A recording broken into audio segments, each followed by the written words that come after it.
नमस्कार। हिमालय टेलिभिजनको दैनिक कार्यक्रम समय सन्दर्भ लिएर आएको छु म सरोज कोइराला।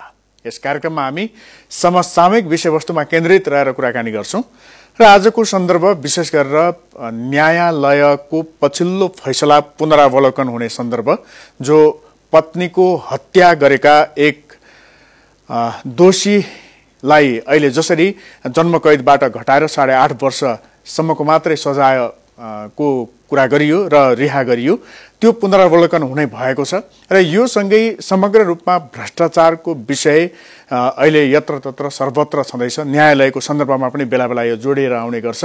यिनै सन्दर्भमा केन्द्रित रहेर कुराकानी गर्छौं र आज हामीले स्टुडियोमा निम्ति आएका छौं अधिवक्ता तथा भ्रष्टाचार विरोधी अभियन्ता भरत जङ्ग। स्वागत छ सर यहाँलाई। नमस्कार। आराम हुनुहुन्छ? राम्रो छ हजुर।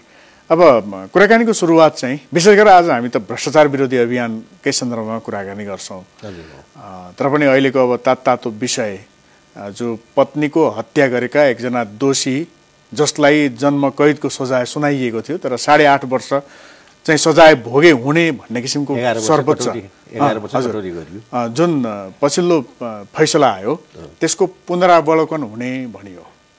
यसको अर्थ के हो सर? यसको अर्थ के हो भने कुनै पनि कुरा एउटा निर्णय भइसकेपछि यदि चित्त बुझेन भने पुनरावलोकनको लागि निवेदन दिने चलन छ।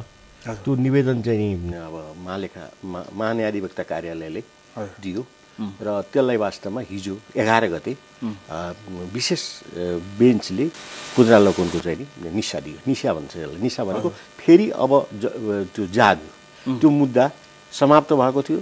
कहिले समाप्त भएको थियो भने यो असारको 15 गते प्रधान न्यायाधीश र अर्को एकजना न्यायाधीशको संयुक्त इजलासले फैसला सुनाउँदा सुरुको सदर भनिएको थियो। वास्तवमा सुरुको सदर भनेको के हो भने त्यो वास्तवमा मुद्दा चाहिँ मतलब के हो भनेदेखि जो जन्मकैद भनेको छ अथवा सर्वस्व हरण भनेको छ त्यो ठहर गरेर सुरुको सदर भनेको छ उहाँले, होइन? तर सुरुको सदर भन्ने इजलासमा अनि पछि फैसला हुँदा चाहिँ तपाईँको त्यो 11 वर्ष घटाएर चाहिँ नि फैसला गरियो। त्यसपछि अलिकति मान्छेमा अलिकति जागरण आयो, किन यस्तो भयो, किनभने त्यही दिन सुनाइदिएको हुन्थ्यो, फैसलाको मात्र टाइममा किन आयो भन्ने विषयमा चाहिँ चर्चा परिचर्चा चल्यो। वास्तवमा प्रश्न निस्क्यो एउटा, मतलब साँच्चीको भनौँ भने यस्तो किसिमको प्रश्न सायद निस्केको थिएन होला, किनभने प्रधान न्यायाधीश आफै इन्भल्भ भएको केसमा यति साह्रो चाहिँ नि मतलब विरोध आउनु नपर्ने थियो। सडकमा मान्छेहरू आए, सबै चाहिँ नि मतलब के भने अधिवक्ताहरू रियाक्ट गरे, कयौँ न्यायाधीशहरूले बोल्न नसके पनि रियाक्ट गरे। अब त्यो बोल्न नसके पनि रियाक्ट गरेको कुरा त हिजोको चाहिँ नि इजलासले बताइहाल्यो। हिजोको इजलासमा बम कुमार श्रेष्ठ हुनुहुन्थ्यो, अब प्रकाश ढुङ्गाना हुनुहुन्थ्यो र कुमार रेग्मी हुनुहुन्थ्यो। उहाँहरू 3 जना पनि सर्वोच्च अदालतकै न्यायाधीश हो नि, तर उहाँले त उल्ट्याइदिनु भयो। भनेको त प्रधान न्यायाधीशको निर्णय चाहिँ नि पुनरावलोकन हुनसक्छ र उहाँले चाहिँ जुन गरेको चाहिँ फैसला हो त्यो मिलेन, त्यस कारणले पुनः यो स्थापित हुन्छ भनेर भनिदिएपछि सिद्धि हो। अब स्थापित हुन्छ। अब त्यसपछि उहाँलाई अब तुरुन्त बोलाएर चुनावमा राख्न नि सकिन्छ इजलासले, उहाँलाई हाजिर गराएर। त्यसपछि अरू केही बुझ्नुपर्छ भने बुझ्छ पनि। र मलाई लाग्छ अब यो मुद्दा चाहिँ नि पुरानै स्थितिमा पुग्यो। न्यायको हिसाबमा, न्याय क्षेत्रको हिसाबमा, कानुनको दृष्टिकोणमा या कानुनले दिने परिभाषामा ठ्याक्कै पुनरावलोकनलाई चाहिँ कसरी बुझ्ने? यसको अर्थ अब यो फेरि पुनरावलोकन हुन्छ अथवा यसलाई फेरि हेरिन्छ र सर्वोच्च अदालतले पछिल्लो समयमा जुन फैसला सुनायो त्यो ठिक छ भन्ने पनि हुनसक्छ या ठिक छैन भन्ने पनि हुनसक्छ भन्ने अर्थ लाग्छ कि अथवा पुनरावलोकनको अर्थ नै अब यो ठिक छैन, यो प्रक्रिया मात्रमा गइसक्यो भन्ने हो? र अहिलेको घटनाक्रमले के देखाउँछ? होइन, यो पुनरावलोकन भनेको तपाईँको चाहिँ नि अब कहिलेकाहीँ कस्तो हुन्छ भने न्याय दिँदाखेरि अलिकति कहिलेकाहीँ न्यायपूर्ण त्रुटि हुनसक्छ, कानुनद्वारा त्रुटि हुनसक्छ। त्यो त्रुटिलाई औँलाएर चाहिँ पुनरावलोकनको माग गर्ने हो। तर पुनरावलोकन माग चाहिँ मतलब के भने 90-95% रिजेक्ट नै गरिन्छ, त्यो पुरा गरिन्न। त्यस कारणले अब पुनरावलोकन भनेको चाहिँ नि के भने ज्यादै ठुलो चाहिँ नि मतलब के भने कानुन त्रुटि हुन गएको खण्डमा मात्र पुनरावलोकन हुन्छ। र त्यस कारण के भने त्यो पहिलो नसक्नु पर्यो, कि त्यहाँनिर त्रुटि भएको छ। त्यस कारणले यसपालिको चाहिँ यो असार 15 गतेको चाहिँ जुन इजलासले चाहिँ जुन गर्यो मतलब के फैसला गर्यो त्यो चाहिँ त्रुटिपूर्ण छ भन्ने कुरा देखियो। त्यति नै हो कुरा। अब यसमा कानुनी रूपमा पुरानो चाहिने मतलब के मुल्की ऐनको के अदालती बन्दोबस्तको 188 प्रयोग भयो अथवा चाहिँ नजिरहरू चाहिँ सर्वोच्च अदालतले गरेका नजिरहरूको उल्टो भयो भन्ने आदि इत्यादि त्यहाँ व्याख्या भएको छ। त्यो अब त्यो डिटेल चाहिँ व्याख्या गर्नखेरि कतिले बुझ्न नै सक्नुहुन्न।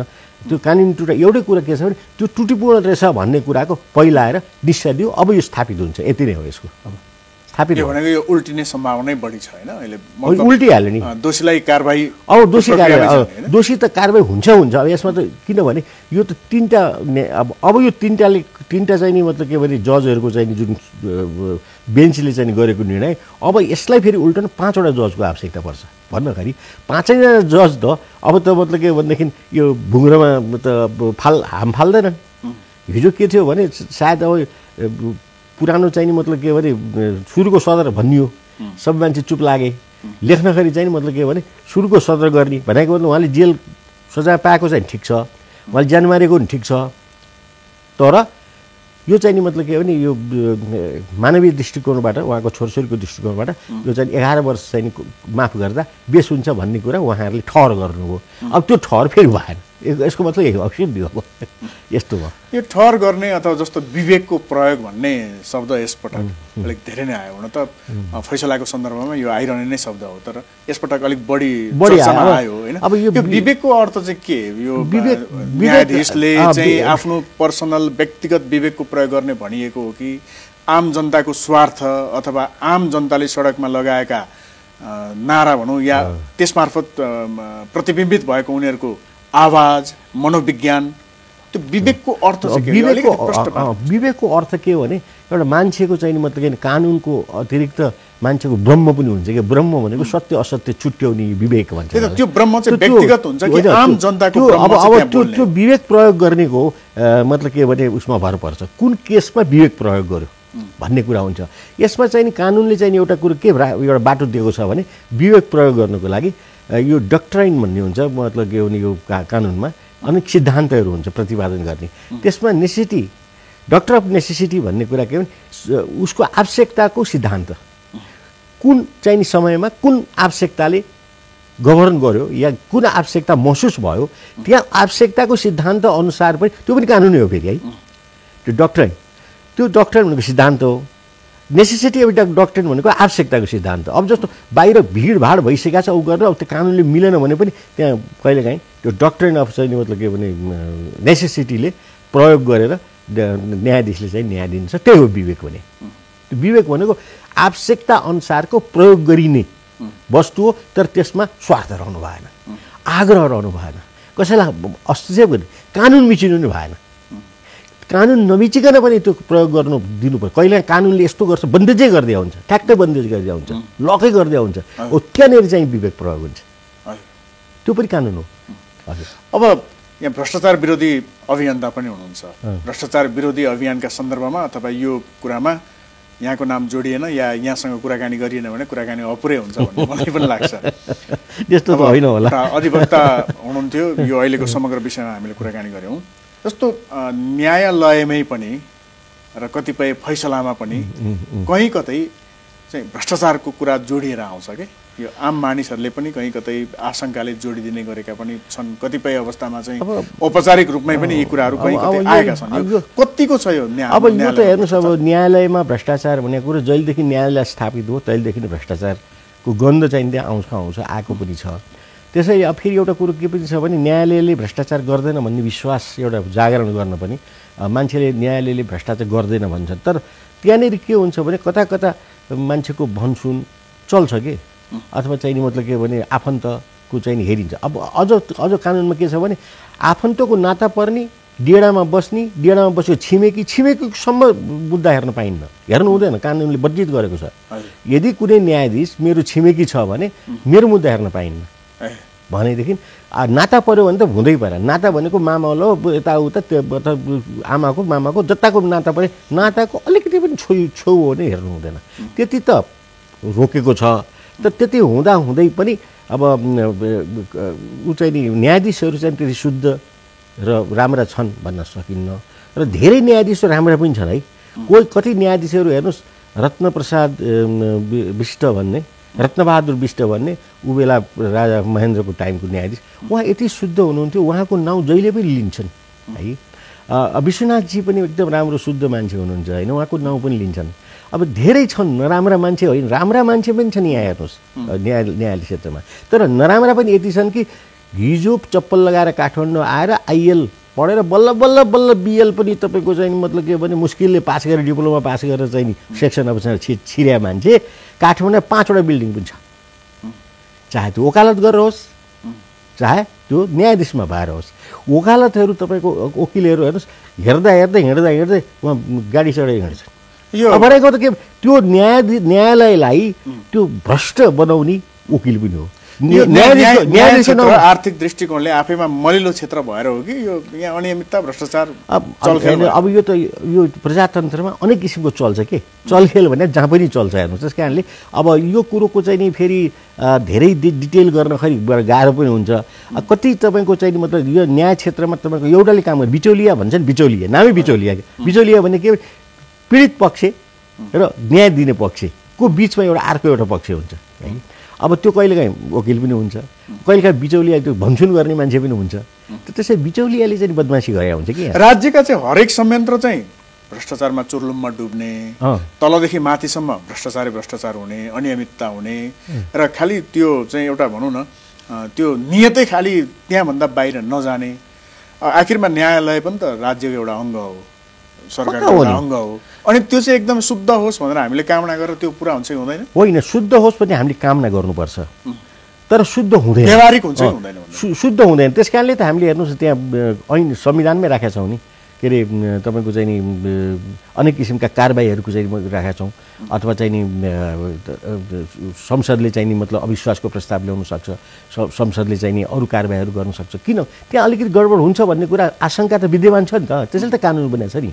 एउटै कुरा बरु चाहिँ के हुन्छ भने अदालतको चाहिँ नि भ्रष्टाचारलाई हेर्ने अख्तियारको अधिकार छैन त्यो चाहिँ नि बरु खोल्नुपर्छ कि यो अदालतको चाहिँ अधिकार भ्रष्टाचारलाई हेर्ने यो न्याय परिषद छ न्याय परिषदलाई बलियो बनाउनुपर्छ कि त्यो चाहिँ नि अलिकति अपूर्ण छ त्यो चाहिँ नि पूर्ण गर्नुपर्छ। अब अलिकति यो विषयलाई छोरा हामी समग्रमा जान्छौँ। जस्तो अहिलेको यो पछिल्लो जुन फैसला छ नि यसमा अलिकति यसको गन्ध कहीँ कतै पाइन्छ कि पाइँदैन? अन्तिम फैसलाको अब को चाहिँ तपाईँको चाहिँ नि गन्ध होइन अब यो भ्रष्टाचार त होइन पैसाको लेनदेन भएको होइन यो चाहिँ नि मुलाइजा भन्छ यसलाई कि हाम्रो नेपालीमा मुलाइजा के मेरो मान्छे लौ न आउनसक्छ म त कुनै पार्टीको ठुलो नेताले लौ न एकचोटि भन्यो होला अर्कोले भन्यो होला मुलाइजा गरौँ न त बिचरा चाहिँ नि मतलब भन्ने त्यस किसिमबाट चाहिँ भएको हुनुपर्छ।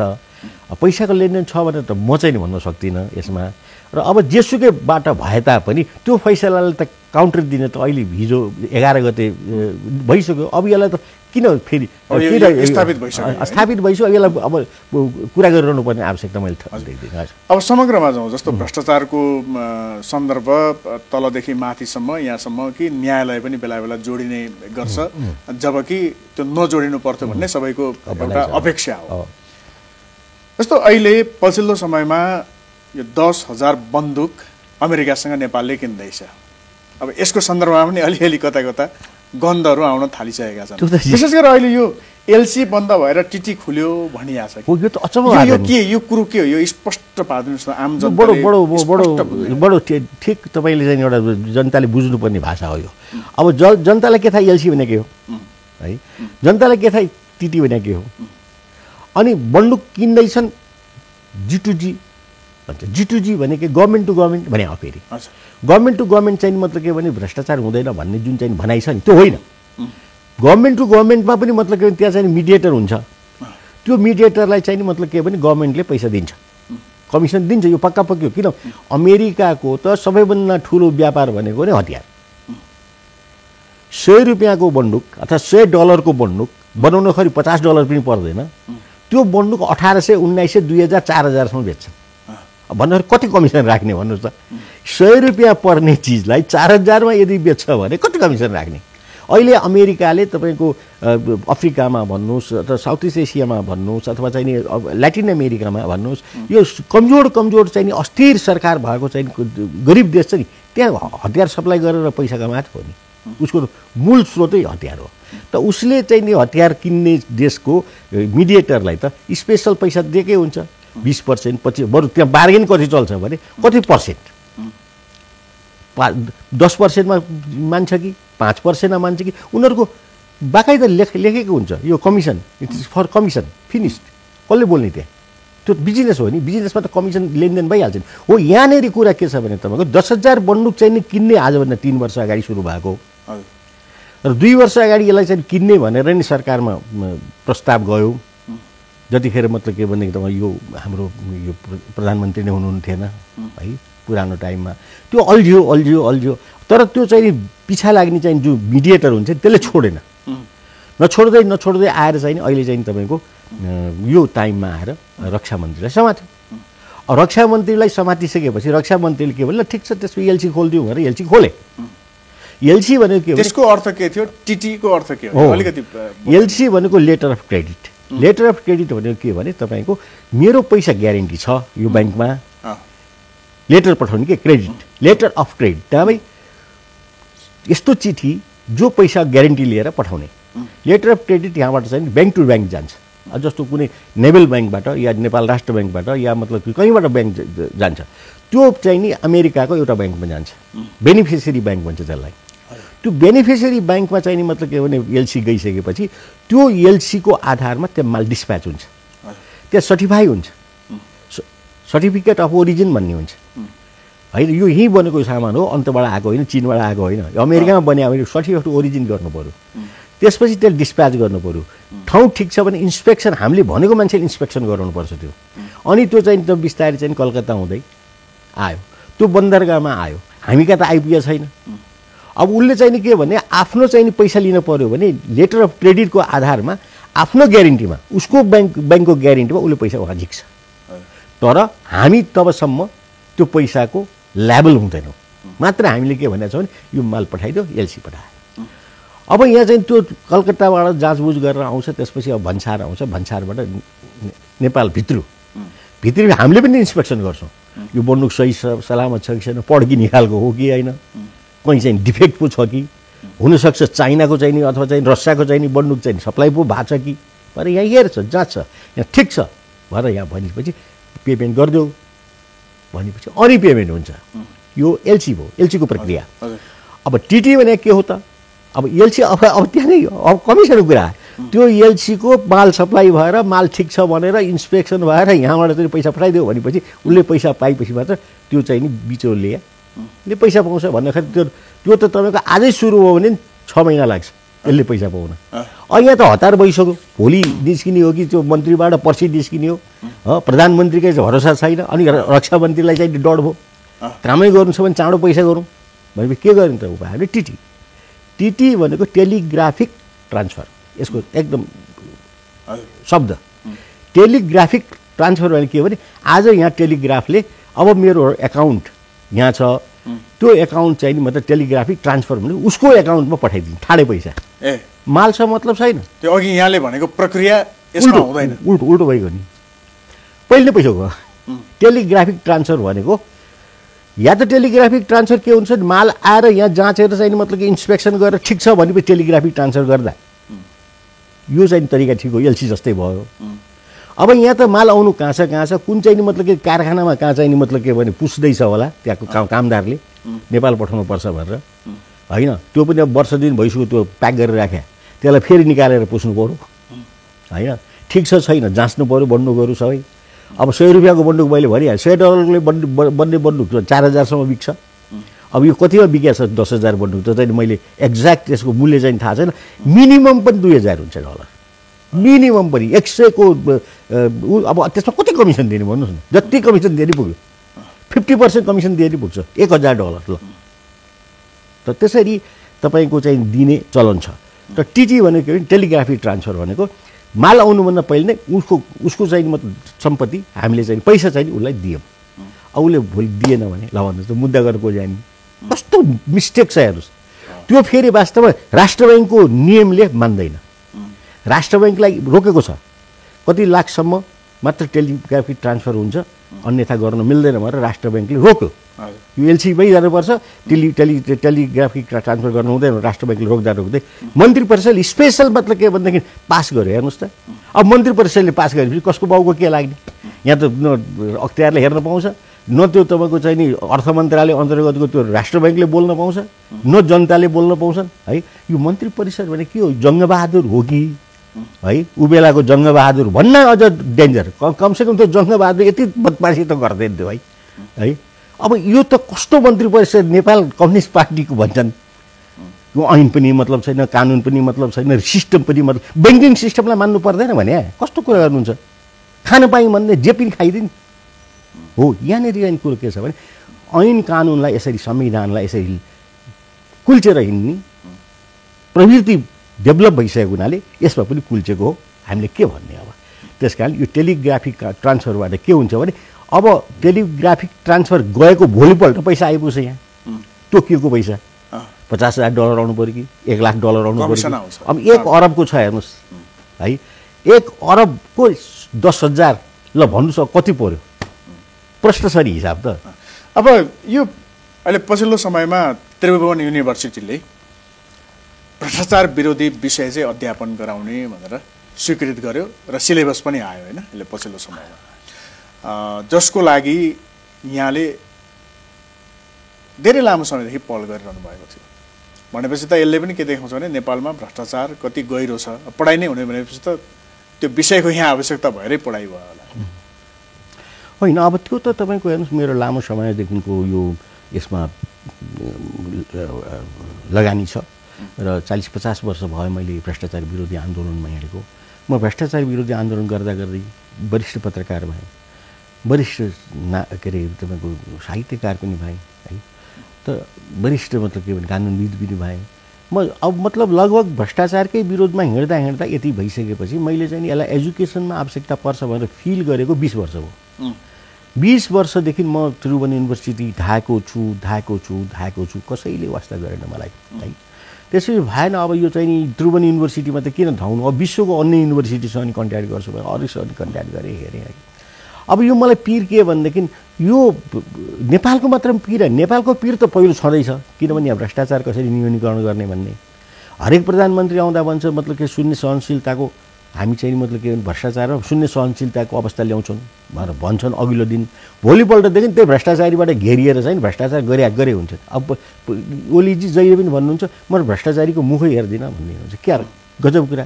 अनि मैले 1-2वटा यस्तै कार्यक्रम के ओलीजी दादी नै काट्नुहुन्न क्या, अर्थात् उहाँले के अरूले काट्दिन पऱ्यो होइन, ऐना हेरेर दाडी काट्नु भने त उहाँले त आफ्नै अनुहार हेर्नुहुन्छ हरेक दिन, त्यो त भन्नु भएन नि। त्यस्ता कुराहरू ओलीजी भन्नुहुन्छ।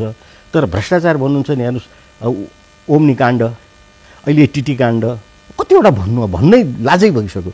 त्यस कारण जेसुकै भए त नेपालको परिप्रेक्ष्य भन्दा मैले विश्वको परिप्रेक्ष्यलाई पनि हेरेँ कि विश्वमा नै वर्ल्ड ब्याङ्कले तपाईँको यति दुःख मानिरहेको छ कि यो भ्रष्टाचारले गर्दा डेभलपमेन्ट भएन, अफ्रिकामा, ल्याटिन अमेरिकामा, एसियाका मतलब कन्ट्रीमा भएन भनेर उसले ट्रान्सपरेन्सी भन्ने पनि खोलिसक्यो है। अनेक किसिमका चाहिँ नि मतलब के भने रिजोल्युसन पास गर्छन् उनीहरूले यो भ्रष्टाचार न्यूनीकरण गर्नको लागि। कहिले गुड गभर्नेन्स हुन्छन्, कहिले तपाईँको राइट टु इन्फर्मेसन भन्छन्, कहिले के भनेको छ। अनि मैले यसो विचार गरेँ, भएन यो सबै विश्वलाई नै काम लाग्ने, विश्वको चाहिँ समस्यालाई मात्र समाधान हुन्छ। फेरि म त यो दलदलमै हुर्केको मान्छे, यही भ्रष्टाचारकै दलदलमा हुर्केको। अनि इन्स एन्ड आउट सबै थाहा छ, मनोभावना पनि थाहा छ, मनोविज्ञान पनि थाहा छ, कहाँ गएर हुन्छ भन्ने कुरो पनि थाहा छ। त अनि त्यसपछि मैले यसलाई चाहिँ नि साइन्स डेभलप गरेँ, यो एजुकेसनमा ल्याउनै पर्छ, अन्यथा यो चाहिँ म त गफै गरेर चाहिँ नि भ्रष्टाचार निवारण हुँदैन होइन। त्यस कारणले यसलाई चाहिँ नि एउटा सिस्टम नै बसाल्नुपर्छ, सानै तहदेखि पढाइ हुनुपर्छ। अब जस्तो अहिले तपाईँको चाहिँ नैतिक शिक्षा नै छैन हेर्नुहोस्। अब नैतिक शिक्षा भनेर अहिलेदेखि नै मैले चाहिँ 2 कक्षा 4 कक्षाको लागि किताब लेखेर पढाउन थालौँ भने मलाई चाहिँ नि मतलब के भने त्यो एमएमा पुग्न धेरै टाइम लाग्छ। त्यस कारण पहिले एमएमा चाहिँ नि यसलाई पढाइ सुरु गरौँ, त्यसपछि एमएबाट चाहिँ नि विज्ञहरू तयार भएपछि फेरि कक्षा 1 देखि 10-12 सम्म अथवा चाहिँ नि मतलब डिप्लोमालाई कस्तो किसिमको मतलब के सिलेबसहरू चाहिन्छ त्यो अरूले लेखुन्, मैले मात्र लेख्ने कुरा छैन।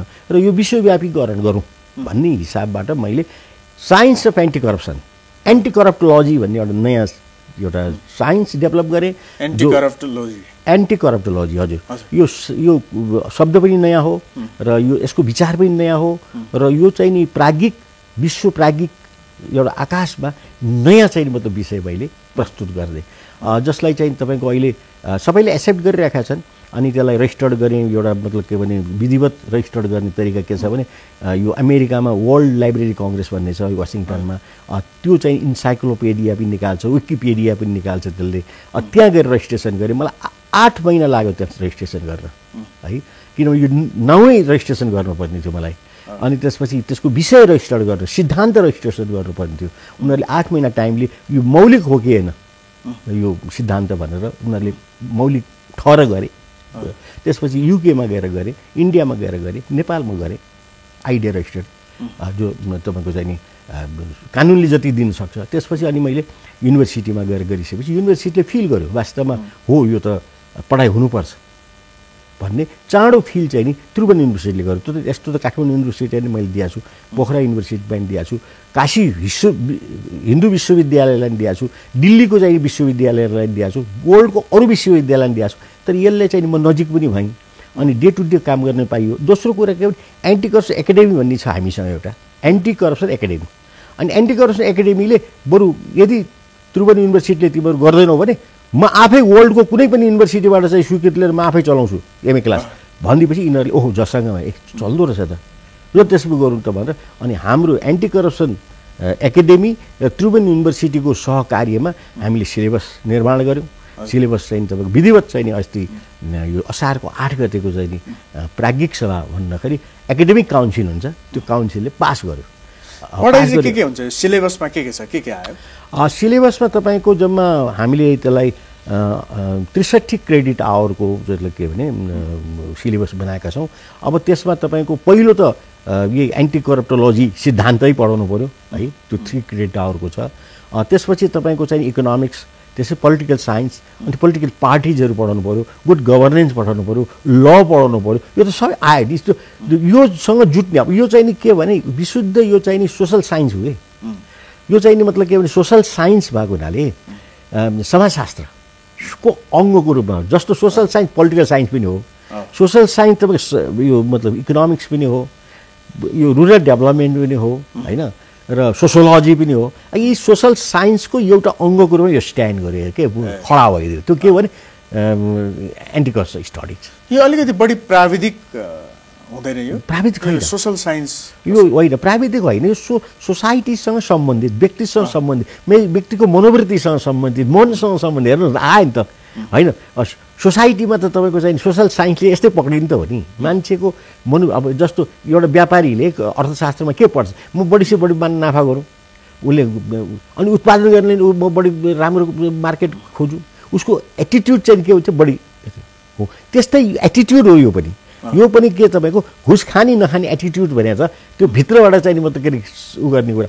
अब एउटै कुरा के छ भने म घुस खान्छु जसरी हुन्छ घुस खान्छु भनेर गऱ्यो भने ब्याड मतलब के भने एटिट्युड भयो, जसले गर्दा घुसै मात्रै खान्छ र ऊ बदनाम भएर भोलि चुनानी पर्न सक्छ। होइन मैले घुस खानु हुँदैन, यो चाहिँ नि मतलब सोसाइटीमा मैले सर्भिस दिनुपर्छ भन्ने एटिट्युड डेभलपमेन्ट भयो भने त्यो डेभलप चाहिँ एटिट्युडले उसलाई चाहिँ नि मतलब के अरे शुद्ध गरेर चाहिँ नि एउटा चाहिँ नि राम्रो एडमिनिस्ट्रेटर, राम्रो मतलब कि सुरक्षाकर्मी, राम्रो डक्टर, राम्रो इन्जिनियर बनाइदिन्छ। होइन भने तपाईँको घुस त के त डाक्टरले पनि खान्छ, इन्जिनियरले नि खान्छ, सुरक्षाकर्मीले नि खान्छ, पुलिसले खान्छ, आर्मीले नि खान्छ। थाहा छ नि छैन आर्मीमा तपाईँको चाहिँ अहिले कमान्डर इन चिफले भट्टाभट चाहिँ मतलब कारवाही गर्दा जर्नलसम्म मान्छे चाहिँ नि भ्रष्टाचार भएको फेला पारेर अब थुनामै छन् होइन। पुलिसमा त कुरै नगर गन्दा, पुलिस भनेको त पुलिस फोर्सै चाहिँ नि मतलब पुरा भ्रष्ट छन्। अब हामीले के गर्न लागेको छौँ भने यो चाहिँ नि एमए क्लास खोलिसकेपछि आर्मीबाट पनि आउन् होइन, पुलिसबाट नि आउन्, गभर्मेन्टको चाहिँ एडमिनिस्ट्रेसनबाट नि आउन्, लबाट पनि आउन्। अनि त्यसपछि त्यो राम्रो किसिमको चाहिँ तपाईँको एउटा मान्छेहरूको चाहिँ नि समूह तयार हुन्छ नि।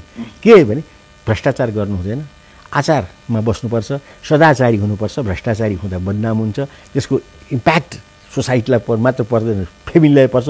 एउटा मान्छे भ्रष्ट हो भने के हुन्छ, त्यसको छोरो श्रीमतीदेखि लिएर उसको ससुरालीसम्म बदनाम हुन्छ होइन, भएको छ नि, मुखै देखाउनु नहुने अवस्था छ। त्यो कुरो हुन्छ भन्ने कुराको उसले ज्ञान पायो भने ऊ गर्दैन नि।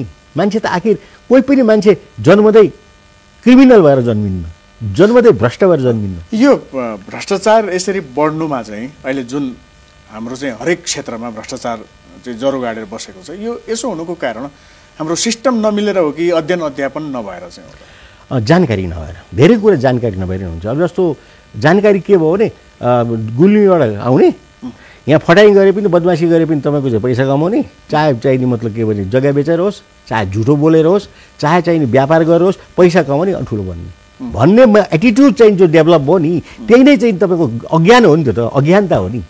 उसले कति दिन कमाउने, कति दिन ल पैसा कमाएर ल करोड 10 करोड अरब कमाए, त्यो आखिर त त्यो बाँच्ने त त्यही एउटा तपाईँको 6 फिटको चाहिँ उसमा सुत्ने हो, खाने त्यही 2टा रोटी हो, सोसाइटी त यही हो। त फटा भरा बनाएर गर्ने कि ओहो। अब तपाईँको यस्तो किसिमको पढाइबाट के हुन्छ भने हामी भ्रष्ट व्यक्ति र यस्ता नचाहिने काम गरेर चाँडो पैसा कमाउने मान्छेको लाई छोरी पनि दिन्नौँ, छोरी पनि लिन्नौँ। सामाजिक बहिष्कारको चाहिँ मतलब के भने त एजुकेसनबाट आउँछ नि। सामाजिक बहिष्कार गर्ने एउटा आवाज त एजुकेसनबाट आउँछ नि।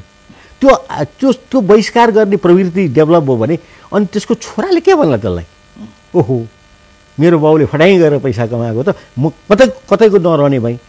अनि त्यो चाहिँ निराश भएर जोगी बन्न बेर छैन, त्यो निराश भएर सबै सम्पत्ति छोड्न बेर छैन। त्यसैले मान्छेलाई बाँच्नको लागि, सोसाइटीमा बाँच्नको लागि इज्जत चाहिन्छ, मर्यादा चाहिन्छ, सन्तोष चाहिन्छ।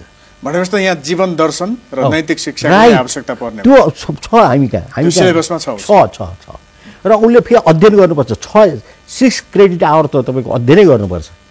को मान्छे कति धनी कसरी भयो त्यो त आउँछ नि त्यहाँ त। अब भोलि त्यो एमएको क्लासको मान्छेले यहाँ हरेक मतलब बजारमा पसेर मान्छेको स्टडी गर्न थाल्यो भने एउटा कुरो दिपक मल्होत्रा कसरी धनी भयो, एउटा एक्जाम्पल है मैले भने। दिपक मल्होत्रालाई मैले नाम किन लिएँ भने त्यो एकाएक धनी भएका मान्छेहरू यहाँ 20-50 जना छन् जम्मा, धेरै पनि छैनन्, बढी से 50 जना होला, 100 जना होला।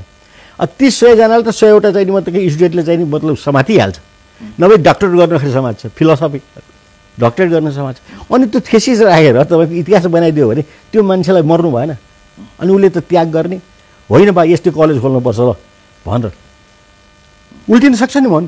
मान्छे त हो बदनाम भएर त्यो तपाईँको कति मिठो भने कति के मिठो के चिनी मात्र खाने, के मिठो भने के आखिर त चिनी धेरै खाए पनि त डायबिटिज हुन्छ, त थोरै खाए पनि मान्छे त बाँच्छ नि। त त्यसैले त्यो किसिमको भावनाको एजुकेसन पनि हुन्छ हामी कहाँ।